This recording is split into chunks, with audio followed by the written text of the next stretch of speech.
UPSC तैयारी करने वाले अभ्यर्थियों के लिए हम जानकारी आज लेंगे डॉक्टर अनुपमा सिंह से, जो कि 2020 बैच की आईएएस हैं और वर्तमान में भोजपुर जिला में उप नगर विकास आयुक्त के पद पर पदस्थापित है और अपनी सेवा दे रही हैं। 2020 बैच में इनके द्वारा आईएएस जो यूपीएससी का एग्जाम है वो क्लियर किया गया है। हम इनसे विशेष बातचीत करते हैं कौन सा इनका विषय था और उस विषय की तैयारी कैसे अभ्यर्थी करें।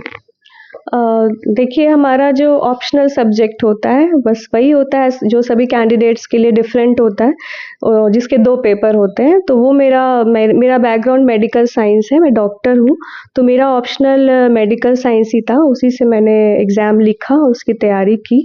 सभी लोगों का ऑप्शनल अलग अलग होता है, कुछ लोग अपने बैकग्राउंड के हिसाब से लेते हैं, कुछ लोग इंटरेस्ट के हिसाब से लेते हैं।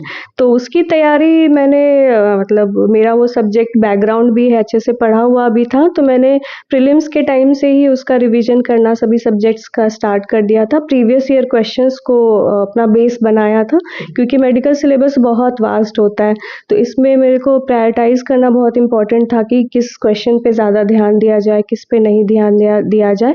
तो मेडिकल साइंस की तैयारी मैंने वैसे ही की। हमारे जो टेक्स्ट बुक होते हैं मेडिकल एमबीबीएस टाइम के, उसको मैंने रिवाइज किया पूरा, सभी का मैंने नोट्स बना लिया, और डायग्राम्स पे ज़्यादा फोकस करना होता है और क्लिनिकल एस्पेक्ट पे ज़्यादा फोकस करना होता है अगर मेडिकल आपका बैकग्राउंड है और मेडिकल आपका ऑप्शनल है। तो उसी तरह से मैंने किया था। जो अभ्यर्थी अभी मेडिकल मान लीजिए इस मेडिकल साइंस से बिलोंग करते हैं और उनको इस चीज़ की तैयारी यूपीएससी करनी है, तो कौन से बुक्स वगैरह या नोटबुक है जो आप एडवाइस करेंगे उनको?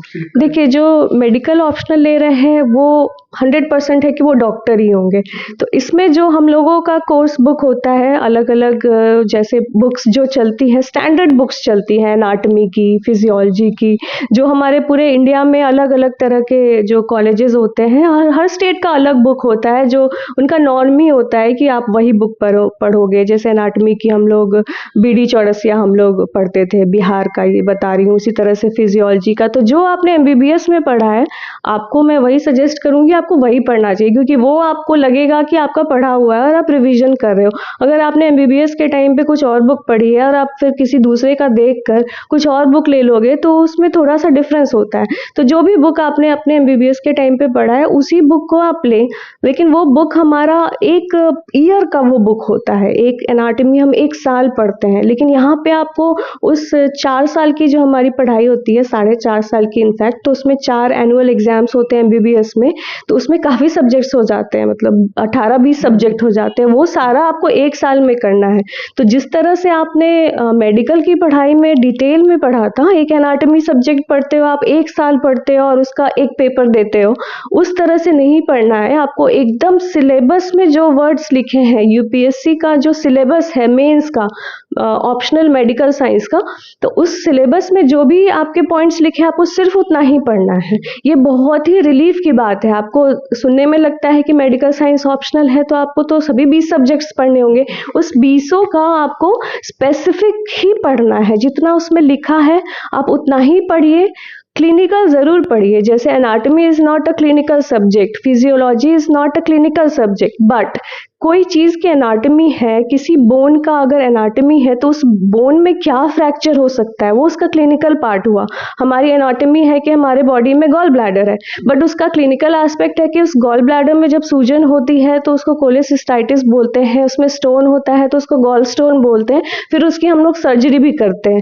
थोड़ा सा क्लिनिकल आप अगर क्वेश्चन में नहीं भी पूछ रहा है आप उसको खुद से दे दीजिए लास्ट के लाइन में, और फिगर वो नहीं भी पूछ रहा है आप डायग्राम बना दीजिए, वो आपको एज प्रोवाइड करेगा। दूसरा सवाल ये है कि मेडिकल साइंस से बिलोंग करने वाले जो छात्र हैं उनको कितना समय देना चाहिए यूपीएससी की तैयारी को लेकर के? तो कोई भी, सिर्फ मेडिकल ही क्यों, इंजीनियरिंग हो, कोई आर्ट्स बैकग्राउंड से हो, 1 साल is enough to prepare for an exam, और इस एग्जाम का प्रोसेस आपको 1 साल लेता है। तो 1 साल आपको तैयारी करनी है, फिर आपके प्रीलिम्स, मेंस और इंटरव्यू में 1 साल लग जाता है, तो ये 2 साल का प्रोसेस है। तो मैंने वैसे ही किया, मैंने तैयारी 2018 के जून महीने में किया, 2019 के जून महीने में मेरा प्रीलिम्स था, और जून के बाद सितंबर में मेंस था।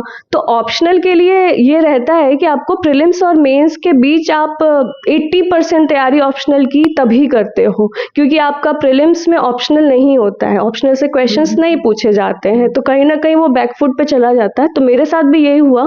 मैंने सोचा तो था कि मैं प्रीलिम्स के पहले ही ऑप्शनल पूरा प्रिपेयर कर लूंगी, लेकिन ये हो नहीं पाया क्योंकि जीएस का सिलेबस इतना ज़्यादा होता है कि आप जीएस पे ज़्यादा ध्यान देते हो। तो मेरा जब मैंने प्रीलिम्स दे दिया उसके बाद मैंने लगभग 80% तैयारी की मेरी ऑप्शनल की। Question writing, answer writing, test देना, उसको रिवाइज करना, ये सब मैंने प्रीलिम्स और मेंस के बीच में जो 4 महीने होते हैं उसी में अग्रेसिवली किया। और उस महीने में आपको फिर जीएस का भी रिवीजन करना होता है मेंस पॉइंट ऑफ व्यू से, तो फिर वो साइमल्टेनियस। तो ये आईएएस डॉक्टर अनुपमा सिंह है जो 2020 बैच की आईएएस है और फिलहाल कई सारे मुद्दों पर जो यूपीएससी एस्पिरेंट्स हैं उनको जानकारी दे रही हैं, अपने अनुभवों को साझा कर रही हैं, कैसे नोट्स बनाया जाए, कैसे यूट्यूब से वीडियो का मदद लिया जाए, कोचिंग किन कंडीशंस में किया जाए और किन कंडीशन में ना किया जाए, ये सारी जानकारी यूपीएससी एस्पिरेंट्स को दे चुकी हैं।